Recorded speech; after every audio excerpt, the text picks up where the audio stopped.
Viresh, BJP 10 विधायकों के संपर्क में है कांग्रेस के। ये खबर भी जीतन राम मांझी का जो पेच है, या जेडीयू के क्या 5, 7, 10, 12 विधायक वो नीतीश के साथ ना भी जाएं, तो वो प्लान बी भी तैयार हो रही है कि कांग्रेस के 19 में से 10 या 19 में से 8 अपने साथ ले लिया जाए। देखिए संदीप जी, हमारे साथ राकेश सिंह हैं, प्रवक्ता हैं बिहार के, और ये लगातार हमसे कह रहे हैं कि खेला तो हो गया, खेला होबे नहीं। ये बताइए, आप लोग कांग्रेस के विधायकों के टच में हैं, लगभग 10 विधायकों में सेंधमारी कर दिया ना? देखिए, अभी खेल शुरू हो गया है।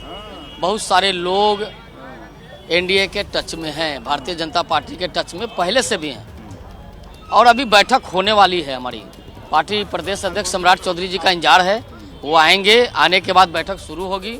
और इस बैठक तो शुरू होगी, लेकिन कई बैठकों का दौर आप लोगों ने करके सेंधमारी कर दी है सभी पार्टियों ने। देखिए, अभी जीतन राम मांझी को भी पटा लिया है। अभी तो 5 बजे के बाद पता चलेगा, पूरा दृश्य सामने आ जाएगा। आपका जो चेहरे का जो भाव भंगिमा है और कॉन्फिडेंस लेवल है, स्टूडियो में संदीप चौधरी भी देख के कह रहे होंगे कि वाकई लगता है कि खेल तो कर ही दिया है। हम लोग बहुत कुछ संदीप चौधरी जी से सीखे हैं, उनको देखे हैं, उनको जान भी सीख ही रहे हैं। आप बताइए कि, और पूरा देश सीख रहा है आप लोगों से, कहाँ कहाँ आप लोगों ने सेंधमारी की है? अभी खेल शुरू हुआ है। हम तो बताया कि सुबह से खेल, सुबह में ही बताया कि तो खेल अभी शुरू हुआ है। वीरेश ये कह रहे हैं खेला होना अभी बाकी है, ये तेजस्वी कह रहे हैं। तो ये खेल में बहुत कुछ हो रहा है। और अंकित, जो आप कह रहे थे उसी खेल में एक और कड़ी जुड़ गई क्या? आपने कहा कि नीतीश कुमार बर्खास्त कर देंगे आरजेडी के तमाम मंत्रियों को, अपने मंत्रिमंडल से कोई इस्तीफा देने की नौबत नहीं आएगी। क्या उसी की काट आरजेडी, जैसा अभी प्रकाश भी बता रहे थे, वो साइन ले रहे हैं? 79 के 79 विधायकों के बाकायदा हस्ताक्षर ले लिए गए हैं। तो यहां पर राजनीति के साथ कानूनी दांवपेच भी आजमाए जा रहे हैं। बिल्कुल संदीप जी, देखिए कानूनी दांवपेच है, लेकिन ये जो साइन लिए गए ना, जो बीजेपी की रणनीति या जो नीतीश कुमार को लेकर के जो खबर सामने आई है, उसके बाद में सामने आई है। क्योंकि ये जो आरजेडी की बैठक चल रही थी, वहां पर एक खबर ऐसी आई कि मुमकिन है कि आरजेडी की तरफ से राजभवन का रुख किया जाए और आरजेडी की तरफ से ये कहा जाए कि हम समर्थन वापस लेते हैं, और क्योंकि हम सबसे बड़ा दल हैं, लिहाजा सरकार बनाने का मौका हमको दिया जाए। ये जो है चर्चा जो उस बैठक में हुई थी, और एबीपी न्यूज से अपने दर्शकों को बताया भी था। तो उसी के बाद में ये जानकारी निकल के सामने आई कि नीतीश कुमार को अपने पद से इस्तीफा देने की जरूरत ही नहीं है। वो सरकार कैसे बर्खास्त कर सकते हैं, या फिर जो सरकार गिर कैसे सकती है? जब जैसे ही जो नीतीश कुमार वहां राजभवन जाएंगे, तो वो बाकायदा बीजेपी के समर्थन वाली चिट्ठी लेकर के जाएंगे और ये बताएंगे कि देखिए, मेरे पास में इतना नंबर्स है, मेरी सरकार पूरी तरह सुरक्षित है। तो ऐसे में बड़े दल को न्योता देना, दोबारा से मुख्यमंत्री चुना जाना, शपथ होना, वो सारी पॉसिबिलिटीज रूल आउट हो जाएंगी। उसके बाद क्या होगा? उसके बाद ये होगा कि एक बार फिर से नीतीश कुमार से कहा जाएगा सदन में आकर के आप अपना जो है बहुमत साबित कीजिए।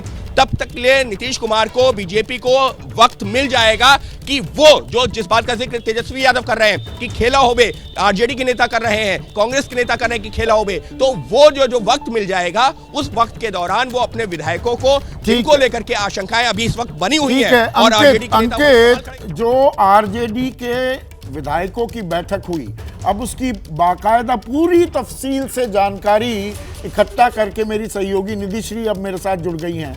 निधि, सिलसिलेवार तरीके से बताइए, ये 2 घंटे से ज्यादा जो बैठक चली, मोटे मोटे बिंदु तो हमने बताए हैं, हुआ क्या और किस संदर्भ में कुछ बातें कही गई?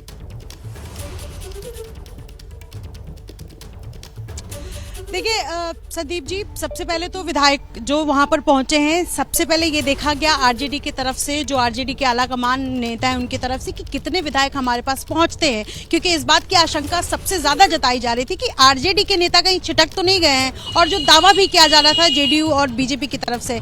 और ऐसे में पूरे के पूरे जो 79 नेता हैं, 79 एमएलए हैं, वो सभी पहुंचते हैं। 79 जो संख्या जो सबसे ज्यादा है इस वक्त किसी पार्टी के पास, और वो सभी पहुंचते हैं। और उसके बाद लालू प्रसाद यादव जो मीटिंग की शुरुआत करते हैं और ये कहा जाता है कि हमारे साथ क्या क्या हुआ। महागठबंधन, आपको याद होगा महागठबंधन जो नाम दिया गया था ये तब दिया गया था जब नीतीश कुमार साथ में थे, और ऐसे में आज इस बात की भी चर्चा हुई कि ये नाम भी नीतीश कुमार ने तय किया था। सब कुछ बिल्कुल सही तरीके से चल रहा था, तो ऐसे में अचानक क्या हुआ इस बात को लेकर मंथन हुआ। दूसरी बात, आरजेडी के विधायक दल की जो बैठक में इस बात को लेकर चर्चा हुई कि किस तरीके से हम सरकार बना सकते हैं। ये बात लगातार सामने आ रही है कि मैजिक नंबर तक पहुंचने के लिए आरजेडी की तरफ से पूरी कोशिश की जा रही है। ऐसा ना हो कि उनको लगे कि हम बैठे हुए हैं।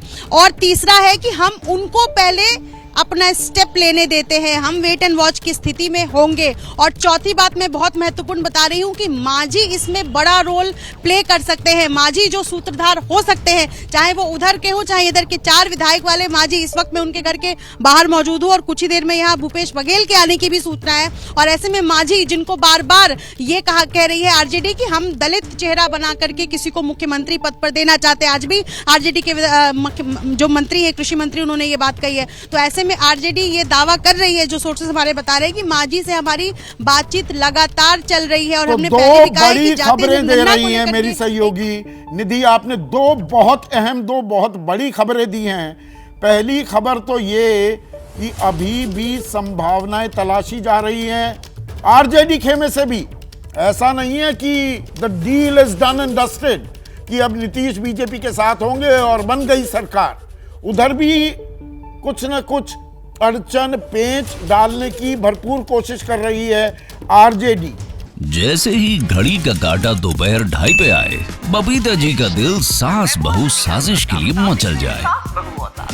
और ये है इनकी बहू, पूरे दिन ऑफिस की टेंशन हो जाए गॉन जब ये करें अपना फेवरेट शो फ्री टाइम पे ऑन। इनकी तरह आप भी देखें अपना फेवरेट शो अपने टाइम पर और डाउनलोड कीजिए एबीपी लाइव ऐप अपने स्मार्ट टीवी पर।